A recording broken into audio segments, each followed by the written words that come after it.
ठाकुर श्रीनाथ जी महाराज बड़े सुंदर हैं और बहुत कृपालु हैं, रिझवार हैं।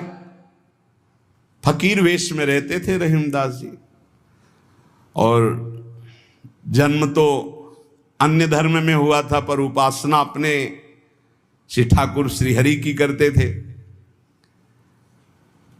श्रीनाथ जी यतिपुरा में गोवर्धन में विराजमान थे। आप जब आए दर्शन करने के लिए तो द्वार में ही ब्रजवासियों ने रोक दिया, जो द्वारपाल थे।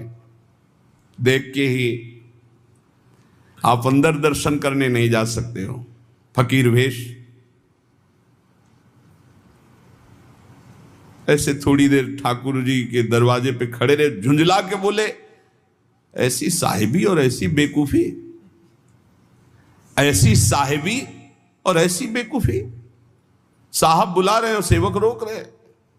अब सनकादि तो है नहीं कि जा 3 जन्म के लिए रोक दिया ना जय विजय ने, तो झुंझला के ही तो सनकादि ने साप दिया था। प्रभु के दर्शन की इतनी व्याकुलता, तो रहीम जी के हृदय में इतनी व्याकुलता थी कि उन्होंने कहा, ऐसी साहिबी और ऐसी बेकूफी।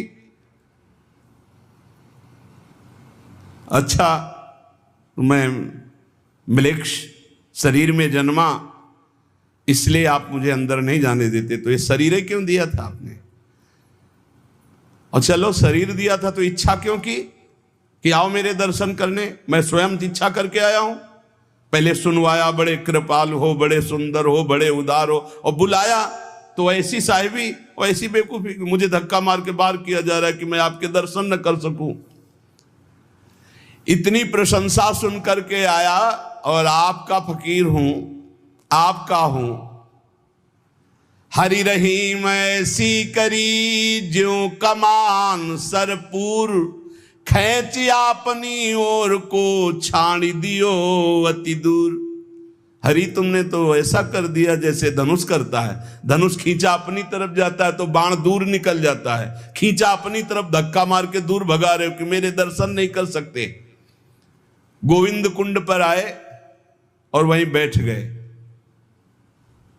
अश्रु चलने लगे कि अगर ये प्रीति दी तो आपने धक्का मार के हमें दर्शन देने से क्यों इनकार कर दिया? क्यों बुलाया आपने? ऐसा क्यों मजाक किया मेरे साथ? मैं आपके लिए जीवन धारण किए हुए हूं और आपने धक्का लगा के बाहर करवा दिया। गोसाई जी के हृदय में एकदम व्याकुलता हुई, श्री विट्ठलनाथ जी के हृदय। और आपने कहा, किसी फकीर का अपमान तो नहीं किया यहां किसी ने? देखो कैसा भगवान का खेल।